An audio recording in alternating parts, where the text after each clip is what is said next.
To catch up right now. Good morning. This is case D 388292, Dodds versus Dodds, set today for return on the expanded child interview that was outsourced by the court at the last hearing. Counsel, kindly your appearances for the record. Good morning, Your Honor. Amber Robinson, bar number 10731, on behalf of plaintiff Eric Dodds, who's present. Good morning and welcome. Good morning. Thank you. Good morning, Your Honor. Christy Brad Escobar of Escobar & Associates. My bar number is 23 here, appearing in an unbundled capacity with Jennifer Dodds for this hearing. Good morning and welcome. If you're unbundled, housekeeping-wise, with all these records, I'm not sure how you want to handle it. Usually if someone's unbundled, we keep those so that if she if you're the one she's going to hire, you can, if we go to trial on something, you could keep them. But I would hate to have to get, have more than one attorney be having copies of all this stuff. Well, we can't copy them, so right, you can't copy them. So there's no way that can happen. So I'm okay with you keeping them as long as if I no longer am the attorney, I should turn them back into the court. Yes, absolutely. That will be fine. I'll be happy to do that, and I'll work with her after this hearing. And let me just quickly speak to this, because you were handed a lot of information. And I, frankly, have not gone through all the medical records, because after I read Mr. Ponzo's letter of December 22nd, I want to hear both sides, why there's a problem, with attendance and getting the kids there, and kind of come up with a solution, because Dad wants to change custody, but Nicholas Ponzo is saying Dad's not cooperating. So Amber on that. Yes, thank you, Your Honor, for starting with that, because we saw this letter and were completely surprised because it's wholly untruthful. He states that my client was trying to reschedule and then didn't show up, etc. He did cancel one appointment because he was sick, and my client has his call log on his phone if the court and opposing counsel would like to see.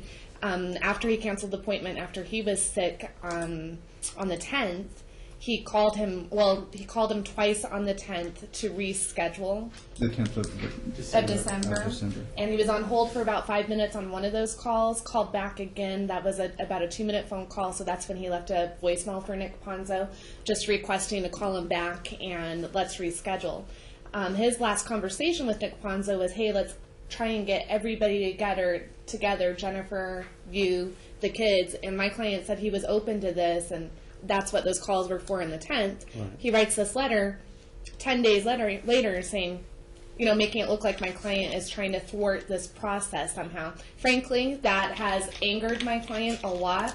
Beyond that, Nick did Dad call again after the 12:10? Well, Your Honor, I did get busy as well. I left a message for him, and then, I had the Christmas holidays with the kids and all that. And he's got all that too, so don't say you're mad at him and you don't want him on the case. Well, that's what I'm hearing coming here. It's coming a little bit because my client, every time that he's gone in for an appointment, Nick Ponzo has been running about 45 minutes late. And then to see this kind of letter, it just comes across to both of us as unprofessional. At the court, it looks like neither side called each other after the 10th. And it was the holidays, but honestly, he does really detailed good work with families and kids. And I think it's both sides' fault. Honestly, you guys have already given him money, correct? Yeah, a lot. Do you want to pay a whole bunch of money to somebody else? If I may, have a suggestion for a different therapist, the one that's working with our daughter. No, you can't do that. You can't have a treating therapist do the evaluation. Okay. It's called wearing two hats. It's an ethical conflict. Well, I don't have any confidence in him, Your Honor. I would rather pay someone else with. Again, I work off of appointments, and I have to schedule appointments, and I show up for those appointments on time. And every appointment, there were, I believe, 3 of them where we scheduled them, and he would come in and no phone call or anything. He'd show up, ramble in 30, 40, and I kept my mouth shut and didn't say anything. I thought it was very unprofessional. And then again, my son got sick. I had to reschedule. We rescheduled it. Then I was sick, called him back to reschedule it, and he never called me back. I'm an hour behind right now. Right. Barely 30 minutes, Your Honor. No, I was an hour behind 5 minutes. Can I address that a little bit, Your Honor? Yes, go ahead, Brad. Thank you. I'd point out that Nick Pondo's letter is dated December 22nd, and he says it's been over a month, so that takes it back to November 22nd, long before December 10th. He says he was sick on December 10th. What happened between November 22nd and December 10th? Why wasn't there scheduling there?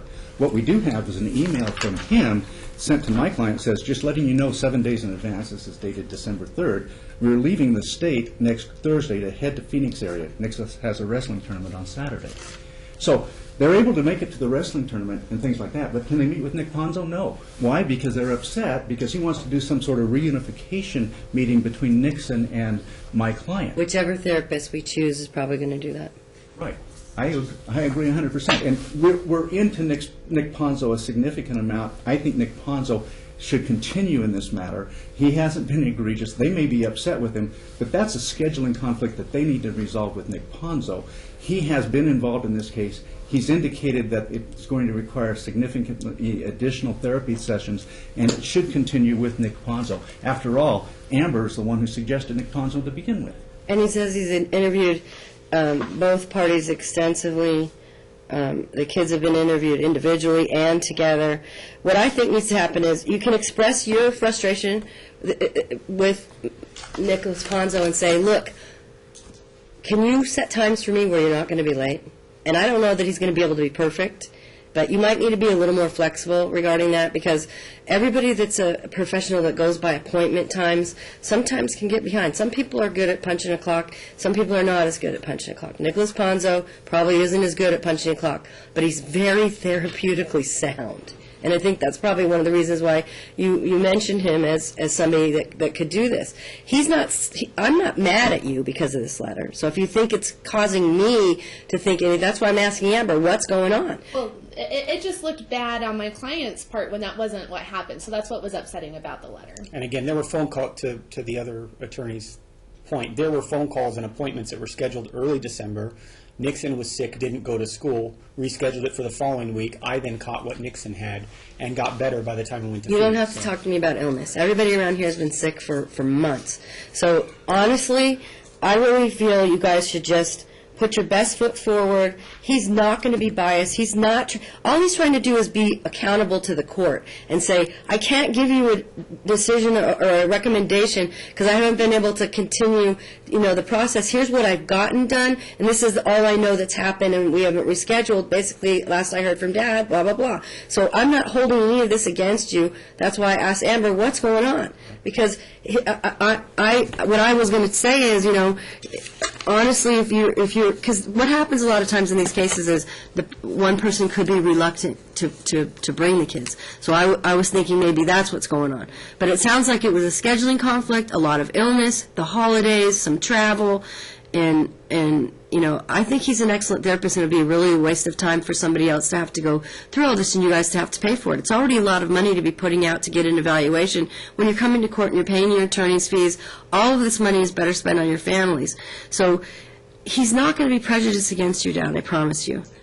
And, Your Honor, on the subject of money, my client is requesting today a 50-50 split. The last order of the court was a 75-25 split, and we just think that a lot of these problems are resulting from Jennifer's actions, and she needs to be.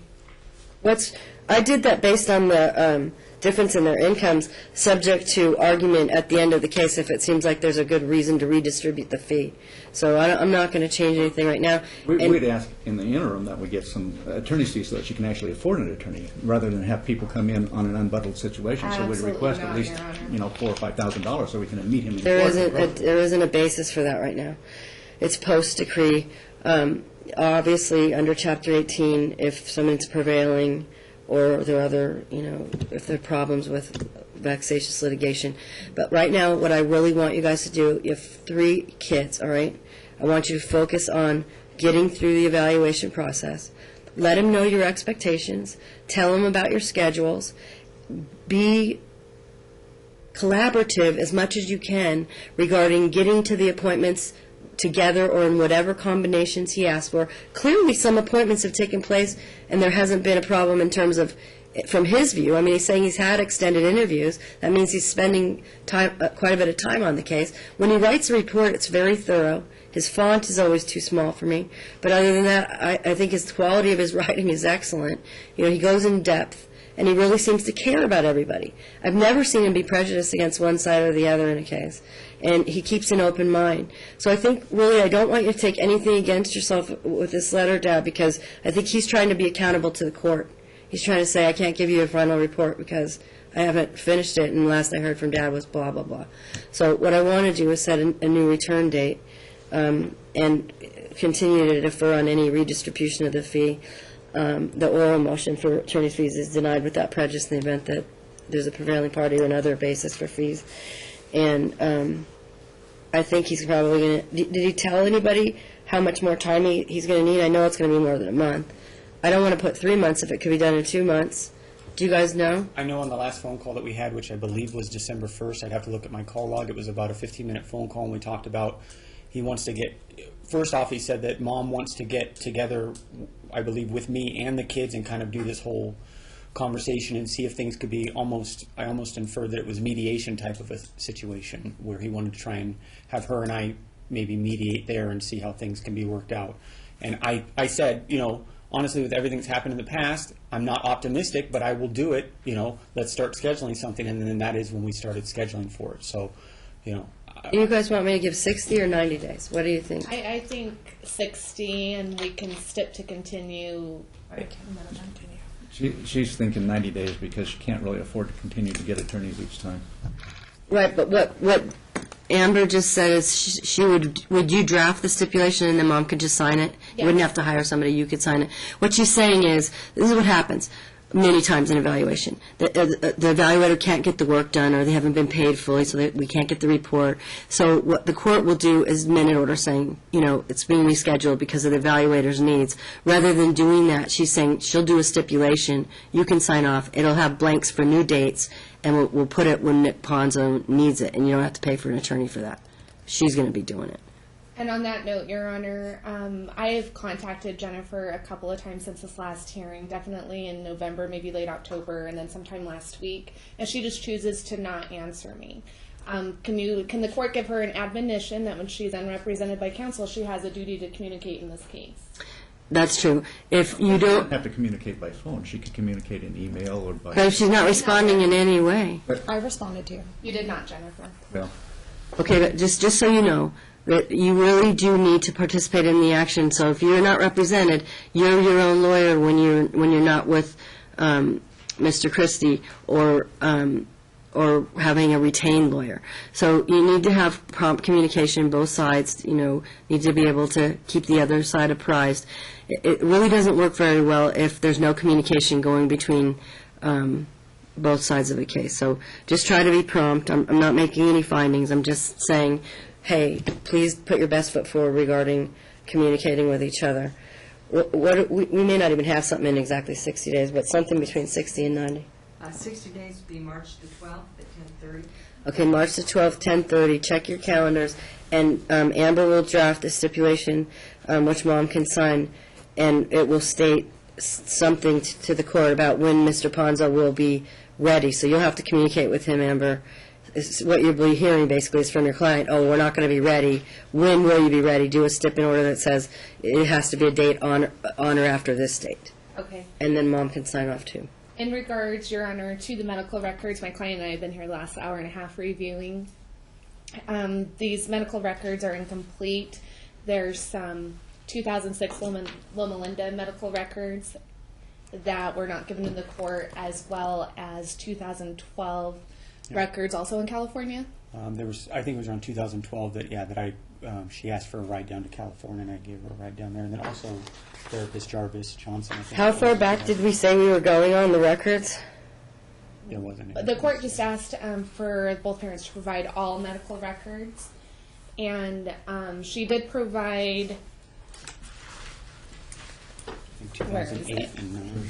She provided 08 and 09, and then 17. and 012, Your Honor. Well, I don't think we should be going back behind what McMonigal, don't you think the amount that's covered, 06 is before this litigation ever started. That's kind of, what will the 06 records help? well, that's where she's originally diagnosed as bipolar, is in 06. Oh, And then And she's tried to request those from Loma Linda, and they say they don't have those records. I on there. attached a copy. They don't have any records available. so in your pile, where does it show that they say they don't have access to those records? And was there a physician that you saw that you could ask to see if they have the records? is that a Dr. Jarvis? Jarvis, I think his name is After Jarvis. 7 years, it's just like lawyers. They don't have to keep their stuff beyond 7 Right. years. And I was told here the law is up to 5 years. When Really? I tried to get that's I'm the unaware of NRS. that. That's something I'm unaware of. And there was also healthcare partners, medical group records provided, Your Honor, that shows her management of medication. She provides recent records from 2014, and then there's a gap in them to 2012. We'd like her to go, is it the Substance Abuse Task Force? I forget where. They can print out all of her medication records for the last several years. We're making that request. Do you want her to sign something for you to get it? A HIPAA release? It's not a HIPAA. It's called something else. I can't remember the name of it, but it is for the narcotic medication. And then what happens is they check the database of all pharmacies and give you everywhere that she's gone. But I can't think of the name of the document right now. I've never done it, but I will figure it out. If you look online, I'm sure you can find the name of it. We have had it in many cases. It's not HIPAA. It's something else. I know. It's something pharmacological. The last case I had somebody get it was Amanda Roberts. So if you want to call her and say, what's the name of that document? I need to write that down so I can remember what it is, put it on my bench. Because usually I think HIPAA. But, Mom, you can also get the records, but rather than have plaintiff's side say, these are not complete, they also have a right to have you sign something so that they can get the information themselves. Yeah. It basically shows if you're shopping doctors. Oh, yeah, no. The other thing is that he was supposed to provide Nixon's records, and I believe, because he's apparently the sole legal custodian, and Nixon has been in for some psychiatric treatment at the hospital, and what about her son? But Mom's the one that took Nixon to Seven Hills. But she doesn't have the right to get those records, because he's got his sole legal We custody. provided those to Those were Nicholas provided, Ponzo. yeah. No, to the court. But you also have to provide them to They the were court. the last time we were here. We provided the records. Yeah, It it's wasn't attached in taken. our opposition. I can Okay. provide a new set if you'd like. No. If it's attached to the opposition, that's fine. I haven't gone through all these, because when I saw this, I was like, I just want these guys to get through this process, and I don't want to make comments about the records while he's still in the evaluation process. But the plaintiff also has medical records from different therapists that he's seen individually and together with me for marriage counseling back. That I don't want to know anything about your marriage counseling. It's about mental health issues or issues that affect parenting fitness. Do you believe that he's seen doctors for mental health issues that affect Not that parenting? I'm aware of.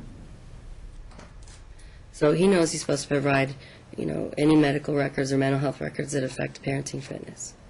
And Mr. Ponzo will continue to work with you guys. I'm not going to require her to get records that she can't get that are more than 7 years ago, because it's really hard for me to believe that most professionals will have room to keep all those records, although now we can put things on computer. But I understand what you're wanting. He could subpoena some people if he wants. I mean, I can open discovery for that purpose if you want, if you feel like you don't have adequate medical records. Okay. We'll take that order. and So we'll subpoena, decide later. so discovery is open with regard to the issues regarding obtaining medical records, okay? Or pharmacological records. Could we please have Jennifer state on the record which mental hospital it was that she went to in 2012? Okay, Mom, go ahead. I2012? went to a free clinic in California to get medication, and no, I have no idea where it was. My ex-husband dropped me off with a friend of mine in California, and we went to some free clinic because I didn't have insurance at the time. Okay, well, can you find that out? Yeah, I can try. I have to. It was 2 years ago. Yeah. So I think you'll be able to figure it out. I mean, you drove up, you drove away. Oh, I don't know the It name. has a She drove me. location, it has an Your address. friend she'll do her best to find out, Your Honor, because Yeah. she'll call her friend and find out, because the friend drove her there. Yeah, I didn't drive. Okay. All right, so we're returning on March 12th at 10:30 unless we get a step in order to continue. All right, you guys, I'm sorry I'm behind. One other issue, Your Honor, is Go the ahead. teenage discretion that's supposed to be exercised right now. Ethan has expressed desire to come on certain weekends, and it's not happening. I think the original order said it was supposed to be every other weekend, that she was supposed to get him, at least with Ethan during this time frame. She'd request that she be able to have that. What's going on? Every other weekend. My client isn't denying any visitation, Your Honor. Was it for this weekend that This she was weekend. requesting? It's his weekend. It's Right. not her weekend, but I guess the child had promised her, I'll see you right after Christmas. So Dad said, no problem, you can go this weekend even though it's my weekend. So there's no withholding of visitation. May I bring up Thanksgiving, when Thanksgiving is actually her time? And I got an email from her 7 days before Thanksgiving saying me and Michaela are going out of town for Thanksgiving, not even acknowledging that it was her time with the boys. So Okay, but I don't want tit for tat on this. I want, what I want is, if you guys can't agree, which obviously you haven't been able to date, Nicholas Ponzo to take a look at this, and he has interim, didn't I give him interim ability to make recommendations regarding No, time? I don't think you did, Your Honor. You just said what Your Honor was Makes in sense. regards to the children was that visitation will remain the same, and if they choose to go, they choose to go. temporary. Nixon has been opting not to go. Let me add then to the minutes, and they should be copied on Mr. Ponzo, so when you guys get these, can somebody, Amber, will you fax them to Mr. Ponzo? That Nicholas Ponzo will have the authority, with the right for objection from either side, to make interim determinations regarding a contact between both parents and the children. Mom has primary of one, Dad has sole, basically, of two. I want him to be able to do whatever he thinks needs to happen. I mean, you have one that's going to be 18 and not that long from now, but there's still almost a year. So bottom line, I'd like to see reunification going both ways and smoothing of the relationships between the parents and the kids. Yes, Mom? There has been reunification encouraged between our daughter and himself and communication starting, which I think is great. I tried to contact our son Nixon, and I've been blocked. He blocked me from communicating with our son via text message and phone. Well, neither party can block the other parent's number. Are you blocking a number? no, my son did it himself on his phone. Okay, well, you need to let him know that he can't do that. I'll let him know. He doesn't want to, unfortunately, Your Honor, I know this goes into Mr. Ponzo, but he really does not want to hear from his mom. She saw him at Ethan's gymnastics tournament. She walked up to him, tried to talk to him. Okay, but Dad, Mr. Ponzo will deal with his feelings, and he's too young to make these decisions on his own. And you as a father, really, I would recommend not accept his decision. And the other thing is, diagnostically, Mr. Ponzo's going to get a lot more information from being able to see Mom calling and texting and the child not responding, and then be able to say to the child, how many times is your mom calling you? What does that mean to you? You know what I mean? There's a lot more therapeutic value to him if he can see what's actually going on instead of the child blocking. He's very hurt, Your Honor. I don't know what to say. I You know what totally mean? understand that. And he got put into somewhere that he shouldn't have been, and he's, and I I know totally they need understand to work that. it out. They need to work it out. Yeah, there needs to be a process. But in the meantime, I'm worried about the therapeutic process being stinted because of a child, under 12 years old, making the decisions about, communication and things like that. He needs to follow the orders of, or the recommendations and, the therapeutic interventions that Mr. Ponzo recommends. But in the meantime, I don't want him to be able to block the phone. It's an inappropriate designation of parental authority to a child. I'll make sure that it's unblocked when we get home tonight, Your Honor. Okay, thank you, Dad. Two things we wanted to bring up, Your Honor, just real quick. I With have two, Your Honor, so I'll go after. Seriously? Okay, hurry, because Well- I'm another hour. Yeah, go ahead. Well, one is to benefit Jennifer. The other is Michaela. Her therapist has recommended that she see her weekly and says that the daughter's still depressed, suicidal ideations, and reached out to Eric saying, I'm really concerned about her. Generally wants to take her in every other week. We're just asking that the court order. Is it financial, that you can't go every week? Well, also, he switched insurances and hasn't provided me with the current insurance information, so I don't even know how much the therapy would cost or if she would cover it anymore based on his switch of insurance that I have not been given a copy of. I had a problem last night at her doctor's appointment that I took her to because they told me that her insurance had been canceled. And you haven't given him? Eric just switched insurances. So this email that I'm talking about from the therapist is back in October. Right after we left court here, she was supposed Going forward, I'm not going to discuss the last several months. Going forward, does she have a copy of the new health insurance information? It's with Teachers Health Trust. They just provided us with one card. My wife is pregnant, so she's, using that card Yeah, primarily. but anytime you get the card, let's just have a standing order.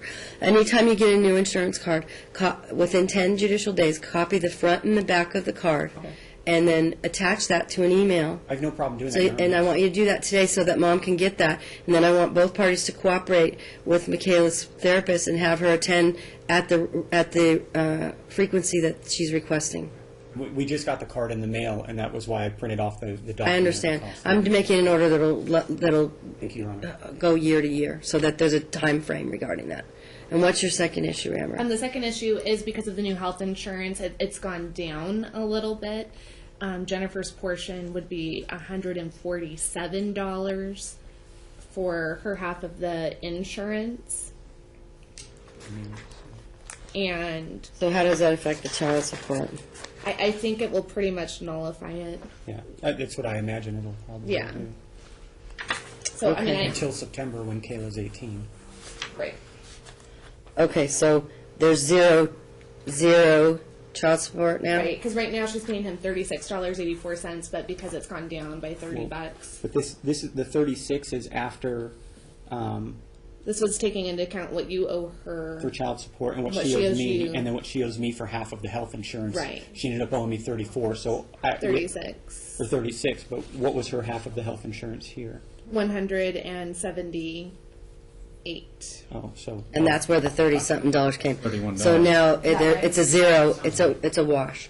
Okay. be taxed. Now, the other thing that's kind of confusing for me is he has put it upon himself to give me monthly spreadsheets of what I owe him, instead of just copying the receipts of medical care and doing the 30/30 rule. So you never see the actual bills?